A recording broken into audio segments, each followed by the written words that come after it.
નમસ્કાર, હું ઋષાંગ ઠાકર. કોમોડિટી કેપિટલમાં આપનું હાર્દિક સ્વાગત છે. જો અત્યારે કોમોડિટી માર્કેટમાં જબરદસ્ત ઉથલ-પાથલ મચી ગઈ છે અને એનું સ્વાભાવિક રીતે કારણ ડોનાલ્ડ ટ્રમ્પ જ છે. એમના વિશે વિગતે ચર્ચા કરીશું, પરંતુ સૌથી પહેલાં નજર કરીએ હેડલાઇન્સ પર. ઈરાન પર અમેરિકા હુમલા કરતું રહેશે. ટ્રમ્પે પોતાના દેશને સંબોધતા કહ્યું કે આગામી 2 થી 3 અઠવાડિયા સુધી અમેરિકા સતત હુમલા કરતું રહેશે. ટ્રમ્પે એમ પણ કહ્યું કે અમેરિકા પાસેથી ક્રૂડ ઓઇલ મેળવો અથવા હોર્મુઝમાં જઈને લઈ આવો. ઈરાને 4 શરતો મૂકી. રશિયામાં ઈરાનના રાજદૂત કાઝેમ જલીલીએ આ શરતો મૂકી. પહેલી શરત એ છે કે હુમલા સંપૂર્ણપણે બંધ થાય. બીજી શરત એ છે કે ફરી હુમલા નહીં કરવાના. ત્રીજી શરત એ છે કે નુકસાનનું સંપૂર્ણપણે વળતર આપો. ચોથી શરત એ છે કે હોર્મુઝમાં ઈરાનના લીગલ જ્યુરિડિક્શનનું કરો સન્માન. ટ્રમ્પના સંબોધન બાદ ક્રૂડમાં જબરદસ્ત તેજી આવી. $107 પાર બ્રેન્ટ ક્રૂડ ઓઇલ. સોના ચાંદીમાં જોરદાર વેચવાલી. ગોલ્ડમાં 2.26% ઘટાડો, જ્યારે સિલ્વરમાં 5.20% ઘટાડો જોવા મળ્યો.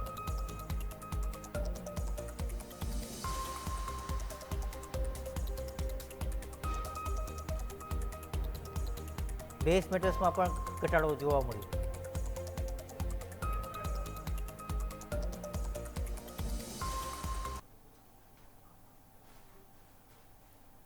ડોનાલ્ડ ટ્રમ્પ સાહેબ ટીવી પર આવ્યા. બધાને આશા હતી કે તેઓ યુદ્ધ વિરામ કરશે, એની જાહેરાત કરશે, ઘોષણા કરશે, યુદ્ધ પર ફૂલ સ્ટોપ મૂકશે. પરંતુ ડોનાલ્ડ ટ્રમ્પ સાહેબ યુદ્ધ પર ફૂલ સ્ટોપ મૂકવાને બદલે કોમા મૂકી દીધું અને એની સાથે જ રોકાણકારોના મનમાં બધા ક્વેશ્ચન માર્ક છવાઈ ગયા. પહેલો સવાલ તો એ જ છે કે આ યુદ્ધ ક્યારે પૂરું થશે. એના પછી બીજો સવાલ એ છે કે રિકવરી ક્યારે આવશે. તો સોના ચાંદી અને બેઝ મેટલ્સ, ક્રૂડ, એમ તમામ કિંમતોમાં ટ્રમ્પ સાહેબના ભાષણ બાદ ભારે ઉથલ-પાથલ મચી ગઈ છે. ટ્રમ્પે પોતાના સંબોધનમાં પોતાની પીઠ થાબડી, પરંતુ ફાઇનાન્શિયલ માર્કેટ્સની કમર તોડી પાડી. આ બધા માહોલ વચ્ચે ક્રૂડ અને રૂપિયો બેમાં જ રાહતજનક સ્થિતિ છે. ક્રૂડમાં ભાવ જબરદસ્ત વધી ગયા છે. 6.61% ભારે વધારો જોવા મળી રહ્યો છે. નેચરલ ગેસમાં પણ વધારો જોવા મળ્યો. જ્યાં યુદ્ધ ન હોત તો ભારે કડાકો હોત, એવી સ્થિતિમાં અત્યારે બિલકુલ વિપરીત જોવા મળ્યું છે માહોલ. ત્યાં અત્યારે 2.19% ઉછાળો છે. નેચરલ ગેસમાં 271.20નું લેવલ અત્યારે જોવા મળી રહ્યું છે. બાકી તો ગોલ્ડ, સિલ્વર અને બેઝ મેટલ્સની કિંમતોમાં જોરદાર કડાકો બોલ્યા છે. પ્રોફિટ બુકિંગ જોવા મળી રહ્યું છે. બિલકુલ આવા માહોલમાં સ્વાભાવિક રીતે સવાલ થાય કે શું કરવું જોઈએ. તો એના વિશે ચર્ચા કરવા માટે આપણી સાથે માર્કેટ એક્સપર્ટ ભાવિક પટેલ જોડા છે. ભાવિકભાઈ, આપનું હાર્દિક સ્વાગત છે. ગુડ મોર્નિંગ અને thank you for having me on the show. ભાવિકભાઈ, સૌથી પહેલાં ભારતીય રૂપિયાની વાત કરીએ તો અત્યારે જે તળિયે જતો રહ્યો હતો, સોમવારે 94.83 પર બંધ થયો હતો અને એક તમે ઓલ ટાઈમ 95.23 પર પહોંચ્યો હતો. ત્યાંથી સારી એવી રિકવરી આવી છે. મૂળ એક કારણ એક જણાઈ રહ્યું છે કે આરબીઆઈએ સ્પેક્યુલેટિવ એક્ટિવિટી પર નિયંત્રણો લાદ્યા છે કે બેન્કો માટે રહેવાસી અને બિન રહેવાસી ક્લાયન્ટ્સને રૂપી એનડીએફ ઓફર કરવા પર પ્રતિબંધ મૂક્યા છે. કંપનીઓને કેન્સલ કરેલા ફોરવર્ડ કોન્ટ્રાક્ટને ફરીથી બુક કરવા પર રોક લગાવી દીધી છે. તો આવી પગલાં લીધા છે, એની જ અસર અત્યારે જોવા મળી રહી છે. Yes, definitely. કારણ કે જે તમે કીધું નોન ડિલિવરેબલ ફોરવર્ડ છે એ 1 એપ્રિલથી આરબીઆઈ પ્રોહિબિટ કર્યું છે. કારણ કે ઘણા બધા બેંક્સ હોય છે, રેસિડેન્ટ્સ અને નોન રેસિડેન્ટ્સ હોય છે. એ લોકો સ્પેક્યુલેટ જો કરવું હોય તો બેંક છે એ લોકોને નોન ડિલિવરેબલ ફોરવર્ડ આપતા હોય છે. અને એના લીધે યુઝ્યુઅલી શું હોય છે કે ઓનશોર એક્સચેન્જ રેટમાં એ નોન ડિલિવરેબલ ફોરવર્ડ્સનો ભાવ વધે છે, તો એક્સચેન્જ રેટમાં આપણા રૂપિયાનો પણ ભાવ વધે છે. એટલે એ સ્પેક્યુલેશન કબ કરવા માટે એક એ લોકોએ બેન કરી દીધું છે. સેકન્ડ એ પણ છે કે નેટ ઓપન પોઝિશન જે બેંકની હોય છે 10 એપ્રિલથી ઇફેક્ટિવલી એ લોકો $100 મિલિયન વધારે ના રાખી શકે. પહેલા એ પણ હતું કે ઘણીવાર બેંક્સો જે છે એ ડોલર લાગી રહ્યો, એ લોકોને લાગે કે રૂપિયો વીક થઈ રહ્યો છે, એટલે એ લોકો મોટી પોઝિશન્સ ઓપન રાખતા છે. એના માટે ડોલરની ખાસ જરૂર પડતી હોય છે, જે અગેન રૂપિયા માટે વીક હોય છે કે ડોલર એ લોકો બાય કરતા છે, રૂપિયા સેલ કરતા હોય છે. એટલે આના લીધે પણ એ લોકોએ નેટ પોઝિશન્સ પર કેપ કરી છે 100 મિલિયન. અને ત્રીજું એ પણ છે કે કોન્ટ્રાક્ટ રીબુકિંગ જે છે એ પણ કેન્સલ કર્યું છે. એટલે આ બધા ઇફેક્ટના લીધે આપણે જોઈ રહ્યા છીએ કે રૂપિયો જે સતત વીક થઈ રહ્યો હતો, 95 સુધી પહોંચી ગયો હતો આ અઠવાડિયામાં, એમાં થોડીક મજબૂતી આવી છે. અને એક્સપેક્ટેડ છે કે આના લીધે એટલીસ્ટ જે સ્પેક્યુલેશન જે રૂપિયાનું થતું હતું એ થોડું ઓછું છે. કે જેને એના લીધે જ આજે આપણે જોઈ રહ્યા છીએ કે જે ડોલરમાં તેજી છે, ક્રૂડમાં તેજી છે, પણ તે છતાં પણ રૂપિયો જે છે એ મજબૂત છે. જો આરબીઆઈ પગલાં ના લીધા હોત તો આજે ડેફિનેટલી હું કહી શકું કે રૂપિયો જે છે એ 95.50 થી 95.80 સુધીનું લેવલ્સ પણ આજે તક દેખાઈ રહ્યા જો આરબીઆઈ પગલાં ના લીધા હોત તો. બિલકુલ. ગોલ્ડ અને સિલ્વરની વાત કરીએ તો છેલ્લા 4 સેશનમાં આપણે વધારો જોયો હતો, પરંતુ અત્યારે જેવું ટ્રમ્પે નિવેદન આપ્યું એના પછી તરત જ કડાકો બોલ્યો. એટલે બુલિયન માર્કેટ કેવી રીતે રિએક્શન આપી રહ્યું છે, એ અત્યારે મેટલ પર માત્ર ને માત્ર જીઓપોલિટિકલ રિએક્શન જ હાવી થઈ ગયું છે. યસ, અત્યારના કોઈ પણ તમે યુએસના ડેટા જુઓ કે ચાઇનાના ડેટા જુઓ, કોઈ માર્કેટને ફરક નથી પડતો, કોઈ જોતું નથી. બસ આ વોર ઉપર જ બધાનું ધ્યાન છે. અને વોરમાં આપણે જોઈ રહ્યા છે કે ટ્રમ્પનું સ્ટેટમેન્ટ રોજે રોજ બદલાતું હોય છે. સોમવારે આપણે જોયું હતું કે એમને કીધું હતું કે નિગોસિએશન્સ થશે જ્યાં સુધી straight of Hormuz open, sorry, નિગોસિએશન નહીં થાય જ્યાં સુધી સ્ટ્રેટ ઓફ હોર્મોઝ ઓપન નહીં થાય. ટ્યુઝડે એમને એવું કીધું કે હવે એ કંટાળી ગયા છે અને સ્ટ્રેટ ઓફ હોર્મોઝ ઓપન થાય કે ના થાય એ નિગોશિએટ કરવા માટે તૈયાર છે. વેનસડે આપણે પાછું ગઈકાલે આજે સવારના 6:30 જે એમની મિટિંગ થઈ એમાં મિટિંગ તો નહીં પણ એમને જે જાહેરાત કરી, જે સંબોધન કર્યું કન્ટ્રીને, એમાં એવું કીધું છે કે અત્યારના એ લોકો 2 થી 3 અઠવાડિયા ટાઈમલાઈન તો નથી આપતા. ગઈકાલે આપણને કીધું હતું કે 2 થી 3 અઠવાડિયા એ લોકો કેમ્પેન કરશે ને પછી ફિનિશ કરશે. અને ઈરાન તરફથી પણ સીઝ ફાયરની થોડીક સંભાવના હતી, એટલે માર્કેટ પોઝિટિવલી રિએક્ટ કરીને આજે એમને એવું કીધું કે અલ્ટિમેટલી 3-4 અઠવાડિયા કેમ્પેનમાં પતી જશે એની પહેલા એ લોકો વધારે સ્ટ્રોંગલી સ્ટ્રાઇક કરી શકે છે ઈરાન ઉપર. અને અગેન એ નેગેટિવ માર્કેટને છે રિસ્ક ઓન મોડમાં આવી ગયું છે. કારણ કે જો વધારે જોરથી એ લોકો સ્ટ્રાઇક કરશે ઈરાન પર તો ઈરાન ડેફિનેટલી રિટાલિએટ કરવાનું છે. ગલ્ફ કન્ટ્રીઝનો જે પહેલા પણ આપણે જોયું હતું કે જ્યારે ઇઝરાયલે ઈરાનના પાવર પ્લાન્ટ પર એટેક કર્યું હતું ત્યારે ઈરાને ગલ્ફ કન્ટ્રીઝના પાવર પ્લાન્ટ અને ક્રૂડની ઇન્ફ્રાસ્ટ્રક્ચર છે એના ઉપર એટેક કર્યું છે. એટલે જો આ વખતે વધારે એટેક થશે સ્ટ્રોંગલી તો ડેફિનેટલી ઈરાન સ્ટ્રાઇક કરવાનું છે. અને જે નેગેટિવ જ છે. પ્લસ ટ્રમ્પે તો હાથ ઊંચા કરી દીધા છે. હવે એમને ખબર થઈ ગયું છે કે સ્ટેટ ઓફ હોર્મોઝ ક્લિયર થયું છે નહીં, બીજા કોઈ સપોર્ટ કટર નથી કન્ટ્રીઝ, કારણ કે એ લોકોની વોર છે નહીં. તો હવે એ લોકો એમને તો સ્ટેટ ઓફ હોર્મોઝ કીધું છે કે જે લોકોને લેવું હોય એ લોકો ઓપન કરે, એવું તો નથી. એટલે મૂળ અમેરિકાએ એનો ફાયદો લઈ લીધો છે, બધું એઠવાડ કરી દીધું છે અને હવે કોઈ ક્લિયર કરવા માટે છે નહીં ને હાથ ખેરીને જવાના છે. લગેન નેગેટિવ જ છે ક્રૂડ માટે અને ગોલ્ડ સિલ્વર માટે નેગેટિવ છે. એટલે જ આપણે જોઈ રહ્યા છે કે રિએક્શન જે છે અત્યારના વધારે નેગેટિવ છે. કારણ કે બે જ અલ્ટિમેટલી પ્રશ્ન છે. એક તો આ વોર ક્યારે ખતમ થશે એનો કોઈ જ અત્યારના હિસાબ આપી નથી રહ્યા. સેકન્ડ, આ વોર સ્ટાર્ટ કરી એનો મુદ્દો શું હતો એ પણ અત્યારના ક્લિયર નથી. પહેલા એવું કીધું હતું કે અમારે ઈરાનની લીડરશિપ હટાવી છે અને ન્યુક્લિયર પાવર નથી. હવે ગઈકાલે સંબોધન એવું કર્યું કે અમારી ઈરાનની લીડરશિપ તો કોઈ હટાવી નથી, ખાલી ન્યુક્લિયર વેપન્સ ના જોઈએ. એટલે અલ્ટિમેટલી માર્કેટે કન્ફ્યુઝ છે કે ઓનગોઈંગ વોર ક્યાં સુધી ચાલશે. જેટલું ડિસ્ટર્બ થાય છે એટલું સ્ટેટ ઓફ હોર્મોઝ બંધ રહેશે એટલું જ ક્રૂડના પ્રાઇસીસ વધવાના છે. એટલે અલ્ટિમેટલી જે માર્કેટને સાંભળવું હતું એ ટ્રમ્પ નથી કહી રહ્યો. અને ટ્રમ્પને પણ હવે ખબર નથી કે એમને નીકળવું છે. ડેફિનેટલી યુએસને નીકળવું તો છે જ આ વોરમાંથી, પણ કેવી રીતે નીકળવું છે એ શોધી રહ્યો છે એક્ઝિટ રૂટ. અત્યારે આ જે તળિયાના ભાવ છે અત્યારે એમાં હજુ ડાઉન સાઇડ લાગે છે કે હજી ખરીદવા માટે, નવી ખરીદી માટે રાહ જોવી જોઈએ? પણ એક વસ્તુ સારું છે કે આપણે જે પહેલા જ્યારે ઈરાને એટેક કર્યો હતો બીજી બધી મિડલ ઇસ્ટની ઇન્ફ્રાસ્ટ્રક્ચર ઉપર અને થોડુંક એનર્જી સેક્ટર પર, ત્યારે એક મોટો કડાકો ગોલ્ડ અને સિલ્વરમાં હતો કે જ્યાં ગોલ્ડ $4,000 સપોર્ટ લીધો હતો ત્યાં સુધી આવ્યો હતો.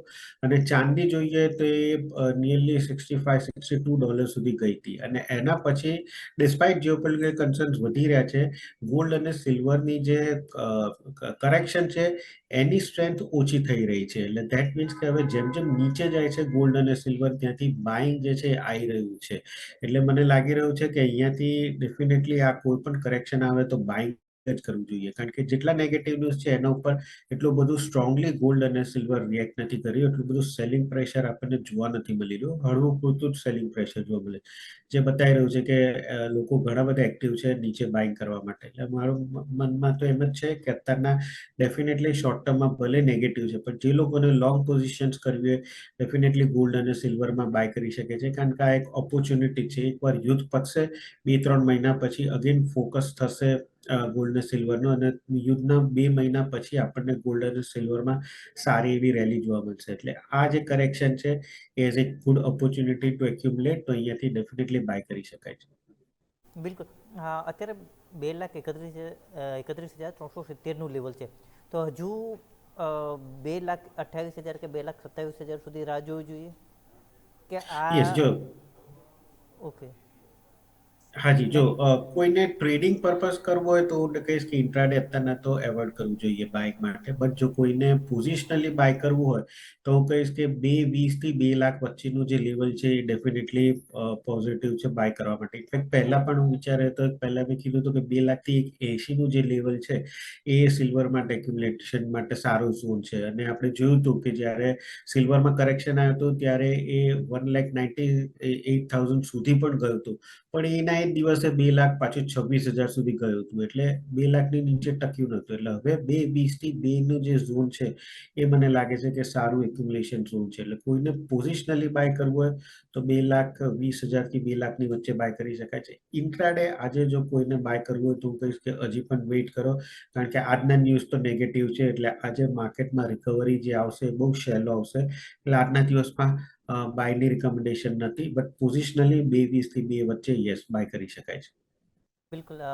ગોલ્ડ સિલ્વર બાદ ક્રૂડ ઓઇલ વિશે વાત કરીશું કે જ્યાં અત્યારે જબરદસ્ત તેજી જોવા મળી રહી છે, સાથે નેચરલ ગેસ અને બેઝ મેટલ્સ વિશે પણ વાત કરીશું, પરંતુ અત્યારે સમય છે એક નાનકડા બ્રેકનો.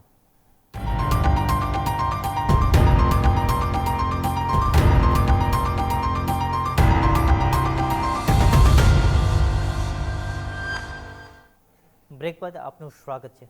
ટ્રમ્પે જેવું ભાષણ આપ્યું કે તરત જ ક્રૂડ ઓઇલના ભાવમાં જબરદસ્ત ભડકો થયો. 107.83ના લેવલે અત્યારે ક્રૂડ છે, લગભગ 7% ઉછાળો આવ્યો છે. આપણે એમસેક્સની વાત કરીએ તો ત્યાં અત્યારે 6.80% ઉછાળો છે, 9,882નું લેવલ જોવા મળી રહ્યું છે. અને અત્યારે જે સ્તરે આપણે એમાં વધારો જોઈ રહ્યા છે એ જોતા લાગે છે કે એમસેક્સ પર 10,000નો ભાવ, એટલે 5 આંકડામાં પણ ભાવ પહોંચી શકે છે. ટ્રમ્પે કીધું કે હોર્મુઝનો રસ્તો તો બંધ છે, ને એમને કીધું કે અમને ફરીથી ખોલવામાં એને કોઈ જ રસ નથી, કેમ કે હોર્મુઝના રસ્તા પર અમે ડિપેન્ડેન્ટ નથી, અમે નિર્ભર નથી. એટલે જે લોકો એના પર નિર્ભર છે એ લોકો જોઈ લે એનું, અમને તો એની કોઈ જ જરૂર નથી. આ વાત ખટકી ગઈ કે એને જોતા માર્કેટને લાગે છે કે ક્રૂડનો સપ્લાય છે એ અવરોધ હશે.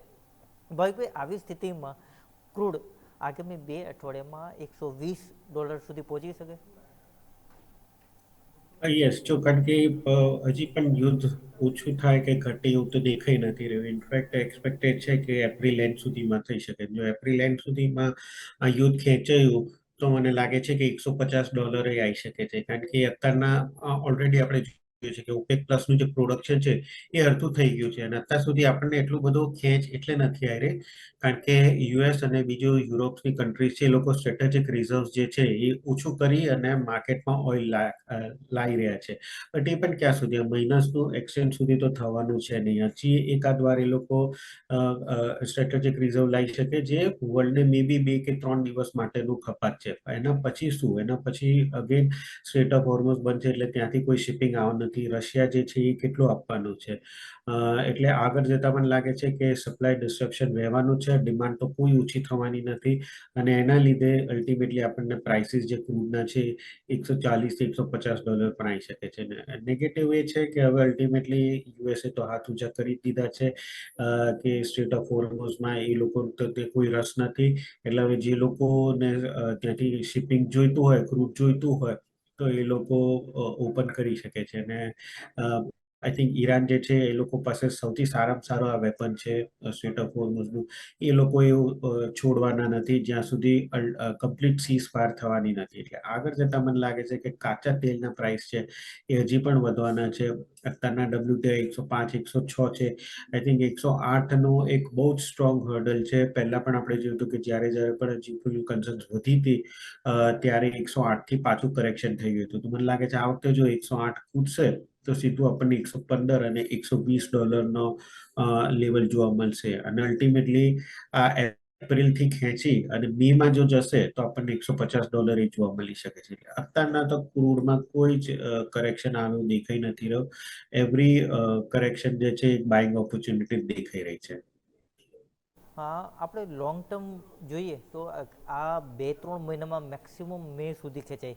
પછી પણ જો આ યુદ્ધ સમેટે છે એ પછી ઓઇલ માળખાગત સુવિધાઓ છે, રિફાઇનરીઓ છે, ગેસ ફિલ્ડ છે, તો એને ફરીથી જે રિપેરિંગ કામ છે એમાં પણ ટાઈમ લાગશે. તો આ ક્રૂડ ઓઇલની કિંમતો છે વધેલી, તો ક્યાં સુધી લોંગ ટર્મ સુધી રહી શકે?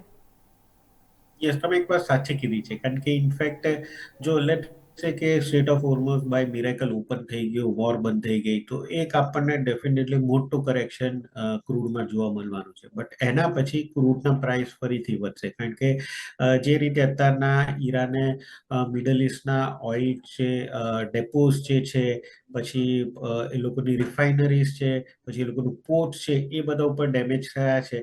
તો એ રીતે એટલીસ્ટ વર્લ્ડને ફરીથી પ્રી વોર પ્રોડક્શનનો લેવલ આવતા આવતા 3 મહિના થઈ જાય, પણ યુદ્ધ કમ્પ્લીટલી સમાપ્ત થયા પછી. પ્લસ એ પણ છે કે આજે સ્ટેટ ઓફ હોર્મોઝમાં ઈરાને જે માઇન બિછાઈ છે એ પણ ક્લિયર કરવી પડશે. એટલે આ બધામાં એટલીસ્ટ આપણે 3 થી 4 મહિના ગણવાના. એટલે એ 3-4 મહિનામાં ડેફિનેટલી પ્રાઇસીસ ધીમે ધીમે અગેન અપટિક થશે. એકવાર તો પહેલા જેવો વોર ખતમ થશે એટલે એક્સપેક્ટ કરો કે ક્રૂડ 15 થી 20% કરેક્શન આવવાનું છે. એના પછી પાછું વધશે. કારણ કે સપ્લાય જે છે અગેન થોડુંક તો કન્સ્ટ્રેન્ટ રહેવાની છે, ડિમાન્ડ તો એટલી જ રહેવાની છે. એટલે મને લાગે છે કે વોર પછી 3-1 મહિના સુધી પ્રાઇસીસ જે છે એ વધેલા જ રહેશે. એના પછી આપણને થોડુંક કરેક્શન ઓર જોવા મળી શકે છે. નેચરલ ગેસની વાત કરીએ તો અત્યારે 2.45% ઉછાળો છે, 271.90નું લેવલ છે. તો અત્યારે આ જે ઉછાળો છે એ માત્ર ને માત્ર ટ્રમ્પની જ ઇફેક્ટ છે?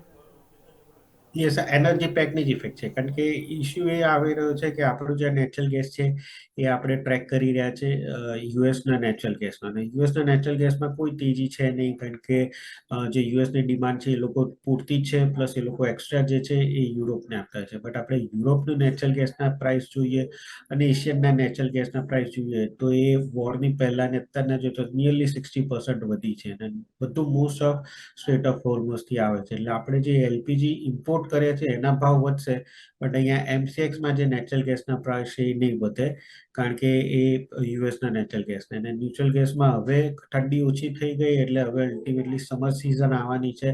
એટલે અગેન ઇન્વેન્ટરી ત્યાં જે છે એ વધવાની છે, જે થોડી સરપ્લસથી વધારે સરપ્લસ હશે. બટ યુરોપમાં આપણે જોઈએ તો સિચ્યુએશન અલગ છે કે જ્યાં અત્યારના યુરોપમાં 28% જ ઇન્વેન્ટરી છે, જે ગયા વર્ષમાં 31% હતી. એના આગલા વર્ષમાં તો નિયરલી 56% હતી. એટલે આગળ જતા ઇન્વેન્ટરી ઓછી છે યુરોપમાં, એટલે એ લોકોને અછત રહેવાની છે. એ લોકો ગમે ત્યાંથી નેચરલ ગેસના પ્રાઇસ સોર્સ કરશે, એટલે ત્યાં પ્રાઇસ હાઈ રહેવાની છે. આપણને પોતે જે આપણે યુઝ કરીશું એમાં હાઈ રહેવાની છે. બટ એમસીએક્સમાં પ્રાઇસીસ ઉપર નહીં જાય કારણ કે આપણે યુએસનું ટ્રેક કરી રહ્યા છે. એટલે આમાં અત્યારના 271 છે. મને લાગે છે 280 285 થી ઉપર હાલ અત્યારના નહીં જાય. આ બેઝ મેટલ્સની વાત કરીએ તો અત્યારે કોપર, ઝિંક, લેડ, એલ્યુમિનિયમ તમામમાં જબરદસ્ત ઘટાડો જોવા મળી રહ્યો છે. બિલકુલ આ ટ્રમ્પના ભાષણ પછી એ ગોલ્ડ, સિલ્વરને જ ટ્રેક કરી રહ્યા છે બેઝ મેટલ્સ. યસ, કારણ કે અલ્ટિમેટલી સ્ટેટ ઓફ હોર્મોઝ બંધ રહેવાનું છે તો એના લીધે શિપિંગ કોસ્ટ પણ વધી રહી છે. નોટ જસ્ટ ક્રૂડ અને લોજિસ્ટિક કોસ્ટ, અને પ્લસ જ્યારે પણ ક્રૂડના પ્રાઇસ વધે ત્યારે મોંઘવારી વધતી હોય છે. મોંઘવારી વધતી હોય છે ત્યારે લોકો કન્ઝમ્પશન ઓછું કરતા છે. કન્ઝમ્પશન ઓછું કરતા છે તો બેઝ મેટલ્સની જે ડિમાન્ડ છે એ પણ ઓછી થતી હોય છે. આ વખતે ચાઇનામાં જે પીએમઆઈ ડેટા આવ્યા છે થોડાક સારા આવ્યા છે. બટ અગેન આ વોર ચાલુ રહેશે તો અલ્ટિમેટલી બેક એન્ડમાં તો આપણે જોઈશું કે પ્રોડક્શન જે છે, કન્ઝમ્પશન છે, બધું જ ઓછું થવાનું છે. અને એના લીધે ડિમાન્ડ ઓછી થવાની છે, જેના લીધે બેઝ મેટલના પ્રાઇસ નીચે જ. ખાલી એલ્યુમિનિયમ સ્ટ્રોંગ રહ્યું છે કારણ કારણ કે 9 થી 10% વર્લ્ડનું આઉટપુટ એલ્યુમિનિયમનું મિડલ ઇસ્ટથી આવે છે અને એ અત્યારના બંધ છે. એટલે એલ્યુમિનિયમ સિવાય બધી જ બેઝ મેટલ્સમાં મને લાગે છે કે કરેક્શન છે એ કન્ટિન્યુ રહી શકે છે. ખાસ કરીને કોપર છે 1120 થી પાછું 1115 સુધીના લેવલ રહી શકે છે. બસ એક એલ્યુમિનિયમ મને વધારે સ્ટ્રોંગ દેખાઈ રહ્યું છે. જી બિલકુલ ભાવિકભાઈ, આપનો ખૂબ ખૂબ આભાર. આપે ખૂબ મહત્વની જાણકારી આપી અને આપના તરફથી સ્ટાન્ડર્ડ ડિસ્ક્લેમર. જે પણ આજે મેં વ્યૂ આપ્યું છે એ ક્લાયન્ટને શેર કરી છે અને ક્લાયન્ટની પોઝિશન હોઈ શકે. મારા પર્સનલ પોર્ટફોલિયોમાં કોઈ કોમોડિટી પોઝિશન નથી. જી, વધુ એક વખત આપનો આભાર. હવે ભાવ પર એક નજર કરી લઈએ તો ગોલ્ડમાં 2.09% ઘટાડો જોવા મળી રહ્યો છે. સિલ્વરમાં તો 5.31% ઘટાડો જોવા મળી રહ્યો છે. કોપર, ઝીંક, લેડ, એલ્યુમિનિયમ તમામ બેઝ મેટલ્સની કિંમતોમાં અત્યારે આપણે લાલ નિશાન જોવા મળી રહ્યું છે. માત્ર એનર્જી સેક્ટરમાં જબરદસ્ત એનર્જી છે અને આ એનર્જી ટ્રમ્પની દેન છે. અત્યારે ક્રૂડ ઓઇલમાં 6.85% ઉછાળો છે, જ્યારે નેચરલ ગેસમાં 2.41% આપણને ઉછાળો જોવા મળી રહ્યો છે. આ તો થઈ વાત નોન એગ્રી કોમોડિટીઝની. હવે એગ્રી કોમોડિટીઝ વિશે આપની સાથે વાત કરવા માટે જોડાશે હાર્દિક ત્રિવેદી અને ધવલ પટેલ. મને રજા આપશો. નમસ્કાર.